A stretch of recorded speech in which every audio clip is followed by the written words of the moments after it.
Exercise 1.1 relations and functions का question number 9.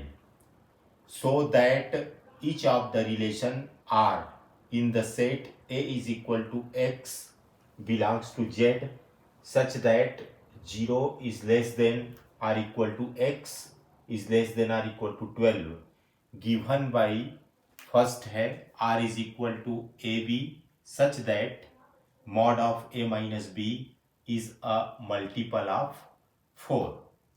तो सबसे पहले हम इसको बनाएंगे. इज एन इक्विवेलेंस रिलेशन, ये तुल्यता संबंध है, ये सिद्ध करना है.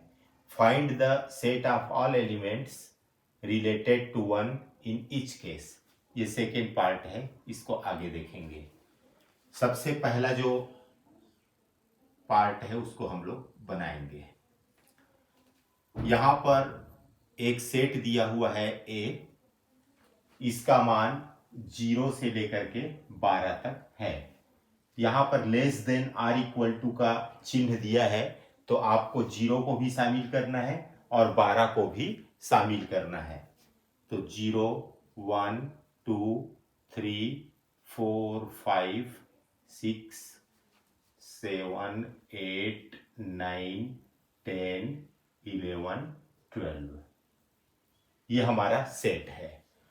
रिलेशन दिया हुआ है R is equal to A B such that mod of A minus B is a multiple of 4. Multiple of 4 मतलब यहां पर जो mod of A minus B है वो 4 का गुणांक है. सबसे पहला चेक करते हैं हम रिफ्लेक्सिव है कि नहीं है, स्वतुल्य है कि नहीं है. रिफ्लेक्सिव के लिए क्या करते हैं, एक एलिमेंट ए लेते हैं. कहां से, सेट ए से. अब यदि हम ए में से एक, जैसे यहां पर ए में से बी को माइनस किए हैं, वैसे ही हम यदि ए में से ए को माइनस करते हैं और उसका मॉड निकालते हैं तो हमको यहां पर 0 प्राप्त होता है. और 0 क्या है, is a multiple of 4. Multiple of 4. इसका मतलब ये हुआ कि हम यहां पर ए में से बी को घटाते हैं और मॉड निकालते हैं तो जो मिलता है वो 4 का मल्टीपल होता है, तो ए और बी आर में होता है. वैसे ही ए में से ए को घटा के उसका मॉड निकालने पर 0 मिला, और ये 0 4 का गुणांक है, मल्टीपल है. इसका मतलब ये हुआ कि ये दोनों एलिमेंट का जो जोड़ा है वो आर में है, तो इसलिए R is reflexive. R is reflexive, R स्वतुल्य है. सेकेंड देखते हैं, सिमेट्रिक. सिमेट्रिक है कि नहीं है, सममित है कि नहीं है. सममित के लिए, सिमेट्रिक के लिए हम 2 अवयव लेते हैं. ए और बी अवयव है सेट ए का. तो हम क्या सिद्ध करते हैं कि ये दोनों एलिमेंट का जो पेयर है, यदि वो आर में है तो इसका उल्टा भी आर में होगा, मतलब बी ए भी आर में होगा. ये सिद्ध करना है, बी ए भी आर में होना चाहिए. तो ए बी आर में है, इसका मतलब ये हुआ कि ए और बी का जो डिफरेंस है और उसका मॉड है वो 4 का मल्टीपल है. Is a multiple of 4. Multiple of 4, 4 का गुणांक है. इसको मैं पलट के भी लिख सकता हूं, b माइनस ए लिख सकता हूं, लेकिन सामने मुझको माइनस का चिन्ह लगाना पड़ेगा. तो ये भी 4 का मल्टीपल होगा. Is a multiple of 4. Mod के अंदर माइनस नहीं रह सकता, इसलिए माइनस को हटा दीजिए। तो b minus A is a multiple of 4। यहां पर b में से a को माइनस करके मॉड निकाले हैं, तो 4 का मल्टीपल है। इसका मतलब ये हुआ कि b और a r का अवयव है। तो a भी जब r का अवयव है और इसका उल्टा भी r का अवयव है, इसका मतलब ये हुआ कि r इज सिमेट्रिक। अब देख लेते हैं ट्रांजिटिव।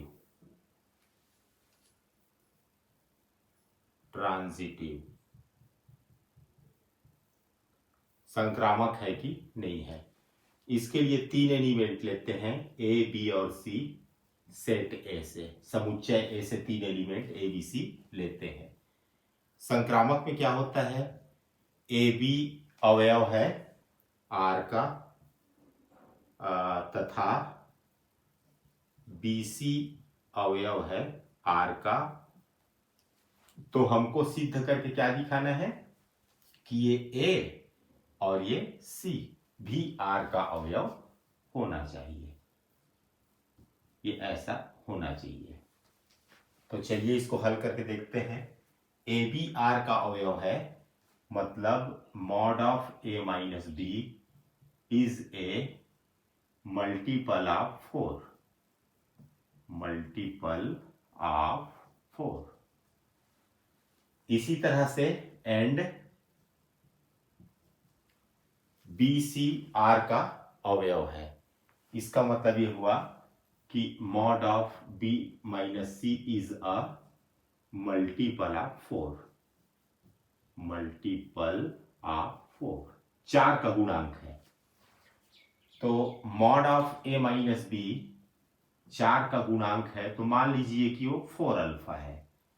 इसी प्रकार b माइनस सी का जो मॉड है वो भी 4 का गुणांक है, तो 4 का मल्टीपल है, तो इसको 4 बीटा मान लेते हैं। यहां पर हम मॉड को यदि हटाते हैं तो प्लस माइनस का चिन्ह लगता है, एंड यहां पर भी मॉड हटा दीजिए तो b minus C is equal to plus minus 4 beta. अब हम ये दोनों को ऐड कर देते हैं, a माइनस बी को जोड़ देते हैं b माइनस सी से। तो यहां पर प्लस माइनस 4 अल्फा ये जुड़ जाएगा प्लस माइनस 4 बीटा से। यहां minus B plus B cancel हुआ, तो a माइनस सी बचा इज इक्वल टू, यहां पर प्लस माइनस 4 कॉमन निकालेंगे तो अल्फा प्लस बीटा बचेगा। ये प्लस माइनस को यदि हम यहां पर से हटाते हैं तो इधर मॉड का चिन्ह लगेगा। तो mod of A minus C is equal to 4 alpha plus beta. यहां पे अल्फा और बीटा कांस्टेंट है, कोई नियतांक है। तो अल्फा प्लस बीटा में 4 का गुना है, मतलब ये भी 4 का मल्टीपल है, इज अ मल्टीपल ऑफ 4। तो इसका मतलब ये हुआ कि ए और सी आर का अवयव है, और यही हमको लाना था। तो इसका मतलब क्या हुआ कि R is a transitive, R संक्रामक है, आर इज अ ट्रांजिटिव। अब इसका जो सेकेंड पार्ट है वो देखते हैं, सेकेंड पार्ट क्या कहता है। सेकेंड पार्ट देखते हैं, सेकेंड पार्ट क्या है। हाँ, ये पहला पार्ट में था कि इक्विवेलेंस है कि नहीं है ये बताना था। तो ये रिफ्लेक्सिव भी है, सिमेट्रिक भी है और ट्रांजिटिव भी है।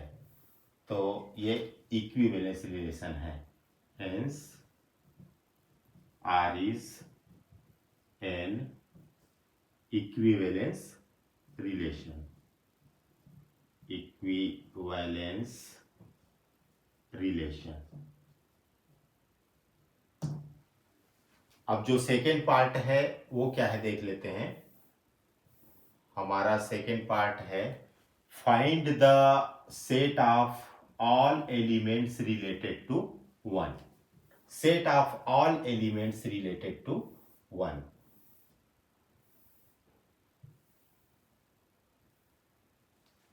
Set of all elements related to one. एक से जुड़ा हुआ सभी अवयवों का समुच्चय, इसी को हम तुल्यता वर्ग कहते हैं। वन, इक्विवेलेंस क्लास कहते हैं इसको। सेट ऑफ ऑल एलिमेंट्स, सभी अवयवों का समुच्चय। कौन से सभी अवयव? जो एक से रिलेटेड हो, जुड़े हुए हो, उसको इस तरह से हम लोग डिनोट करते हैं। तो इसी को हमको निकालना है। तो देखिए कैसे निकालते हैं। हमारा जो सेट है वो दिया हुआ है 0 1 2 3 4, ऐसा करते करते 14 तक दिया हुआ है। और जो रिलेशन दिया हुआ है वो है a comma b such that mod of a minus b is a multiple of 4। ठीक है ना। तो देखते हैं, एक बार फिर से देख लेते हैं इसको। यहां पर देख लीजिए, a का मान 0 से लेकर 12 तक है, 14 तक नहीं है, 12 तक है। और r equal to A B such that mod of a minus B is a multiple of 4। ये इस तरह से है। ये 14 तक नहीं है, 12 तक है। अब हमको निकालना है इक्विवेलेंस क्लास ऑफ वन। तो इसको ऐसा लिखते हैं, आप देखिएगा। ये a, यहां पर a और b दिया है तो a, और b के स्थान पर हम लोग 1 लिखते हैं। Such that a minus b के स्थान पर 1, ठीक है ना, इज अ मल्टीपल ऑफ 4। आप लोग यहां पर लिख लीजिएगा। अब बारी बारी से हम लोग चेक करते हैं। यहां पर a का मान रखना है, कहां से रखना है? यहां से देख देख के 0 1 2 3 4 से लेकर के 12 तक रखना है एक ही जगह में। मान लो कि हम 0 रखते हैं तो 0 माइनस 1 होगा, और -1 का मापांक 1 होता है। तो 1 मल्टीपल नहीं है, 4 का गुणांक नहीं है। यदि मैं 1 रखता हूं तो 1 में से 1 को घटाएंगे तो 0 आएगा। तो 0 4 का गुणांक है, 0 4 का गुणांक है, इसलिए मैं 1 को लिखूंगा। a के स्थान पर मैंने क्या रखा? 1 को रखा, तो यहां पर 1 लिखूंगा। अब यदि मैं 2 रखता हूं तो 2 में से 1 को घटाएंगे तो 1 आएगा। तो 1 4 का गुणांक नहीं है, मतलब 4 के पहाड़ा में 1, टेबल में 1 नहीं आता। 3 रखिए तो 3 में 1 गया तो 2, तो 2 भी नहीं आता है। 4 रख के देखिए तो 4 में 1 गया तो 3, तो 4 के टेबल में 3 नहीं आता। 5 रखिए, 5 में 1 गया तो 4 आएगा। तो 4 मल्टीपल है, तो 4 के पहाड़ा में आता है 4, 4 एक कम 4, यानी कि क्या रखा मैंने? 5 रखा। अब 6 भी रख सकता हूं, तो 6 में 1 गया तो 5, तो 4 का मल्टीपल नहीं है। 6 रखूंगा तो 5 आया, 7 रखूंगा तो 6 आएगा, 8 रखूंगा तो 7 आएगा, 9 रखूंगा तो 8 आएगा। तो 8 4 के पहाड़ा में आता है, तो यहाँ पर 9 रख सकते हैं एक जगह में, ठीक है ना। और क्या रख सकते हैं, 10 रख सकते हैं क्या, तो 10 में तो 1 घटाएंगे तो 9 आएगा। 11 रख के देखिए, 11 में 1 घटाएंगे तो 10 आएगा, 12 में 1 घटाएंगे तो 11 आएगा, है ना। तो 159 ही इसका आंसर होगा। अब देखते हैं हम लोग इसका सेकेंड पार्ट।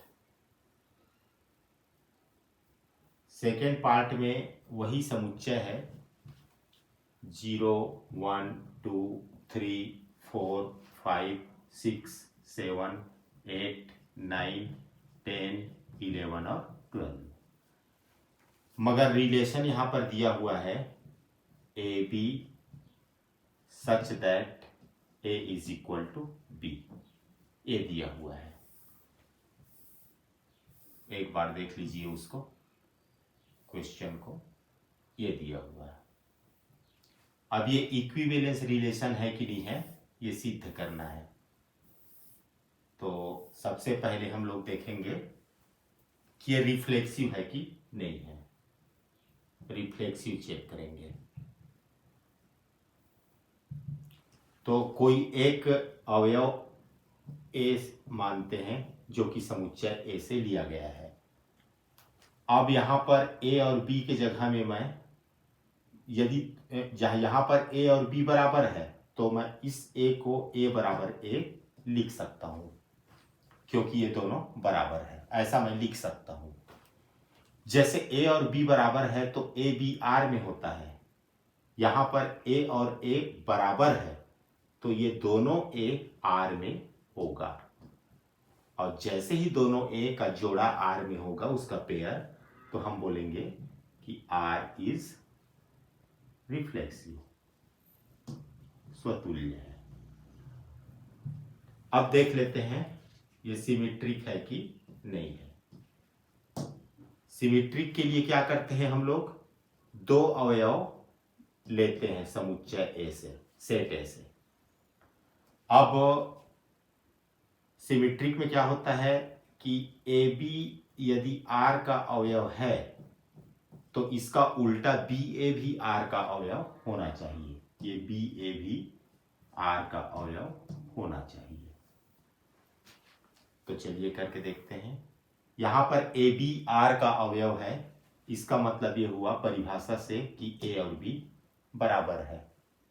इसको उल्टा भी लिख सकते हैं, बी बराबर ए।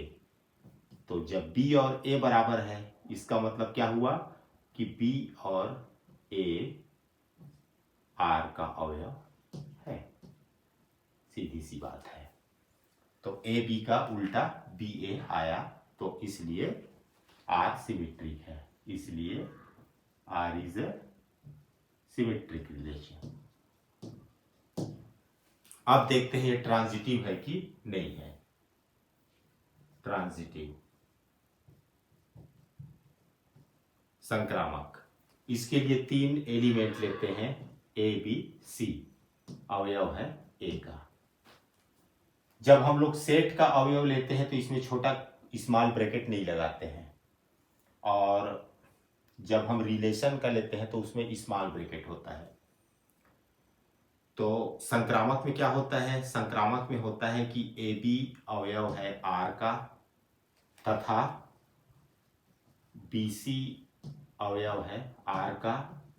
तो हमें क्या सिद्ध करना रहता है कि ये ए और ये सी अवयव होना चाहिए आर का, ए सी अवयव होना चाहिए किसका, आर का। तो चलिए हम सिद्ध करके देख लेते हैं। ए बी अवयव है आर का, इसका मतलब हुआ ए बराबर बी, तथा बी सी अवयव है आर का, इसका मतलब बी बराबर सी। तो ए बी के बराबर है और बी सी के बराबर है, इसका मतलब ए सी के बराबर है। और जब ए और सी बराबर है तो परिभाषा से, डेफिनेशन से, ए सी अवयव होगा आर का, और यही हमको लाना था। तो इसलिए आर ट्रांजिटिव भी है, आर इज ए ट्रांजिटिव। अब ये तीनों है रिफ्लेक्सिव भी है, सिमेट्रिक भी है, ट्रांजिटिव है। तो हेंस अतः hence R is an equivalence relation, equivalence relation. इसका जो सेकेंड पार्ट क्या है उसको देख लेते हैं। सेकेंड पार्ट, सेकेंड पार्ट क्या था, देखिए second part, set of all elements related to one, इसमें भी निकालना है।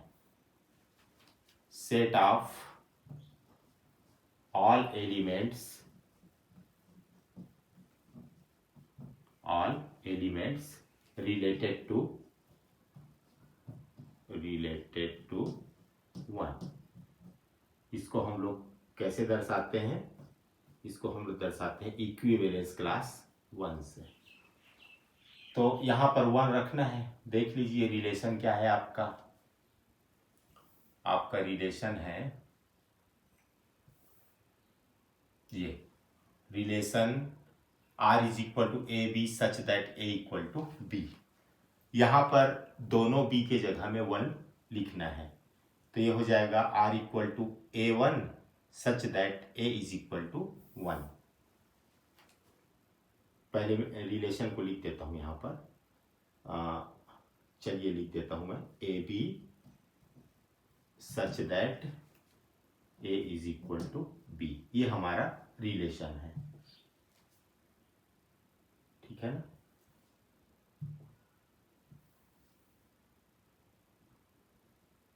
ये हमारा रिलेशन है। अब हमको इक्विवेलेंस क्लास ऑफ वन निकालना है, तो ये बी के जगह में हम लोग वन लिखेंगे, तो यहां पर भी बी के जगह में वन लिखेंगे। अब ए का मान रखना है सेट को देख के। हमारे सेट में क्या है, हमारे सेट में ए का जो मान है वो कहां से कहां तक दिया है, 1 2 से लेकर के पूरा 12 तक दिया हुआ है। तो 1 2 3 ये सब एलिमेंट को हम लोग यहाँ ए के जगह में रख के चेक करेंगे, ये सही होना चाहिए। जैसे मान लो मैं 1 रखता हूं तो 1 बराबर 1 सत्य है, तो एक आंसर तो 1 आया, क्योंकि यहां मैं 1 रखा हूं। अब बाकी को रखूंगा 2 3 4 5 6 7 8 9 10 11 12, कुछ भी रखूं, 2 बराबर 1 नहीं हो सकता, 3 बराबर 1 नहीं हो सकता, तो वो सब छूट जाएगा। तो इसका आंसर सिर्फ 1 ही आएगा। तो इस तरह से ये क्वेश्चन कंप्लीट होता है।